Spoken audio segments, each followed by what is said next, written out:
আমাদের শিল্প খাতকে পরিবেশ বান্ধব করতে চাই, কারণ শিল্প খাত একান্তভাবে পরিবেশ বান্ধব হওয়া উচিত। যারা যেখানেই কোনো শিল্প গড়ে তুলবেন অবশ্যই লক্ষ্য রাখবেন যে আপনার এই শিল্পের বর্জ্য যেন নদীতে না পড়ে, পানিতে না হয়, আমাদের পানিতে যেন কোনো রকম পলিউশন না হয়, মাটিতে পলিউশন না হয়, সেদিকে বিশেষভাবে দৃষ্টি দেওয়ার জন্য আমি অনুরোধ জানাচ্ছি।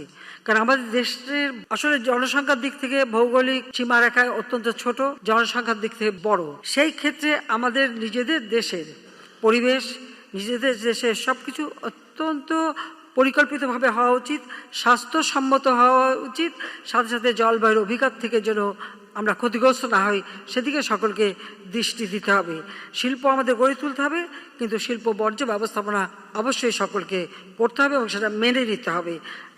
সামান্য একটু কেমিক্যাল ব্যবহারের ওই পয়সাটা বাঁচাতে যে দেশের সর্বনাশ, সাথে সাথে নিজের সর্বনাশটা কেউ করবেন না, সেটা আমার অনুরোধ থাকলো।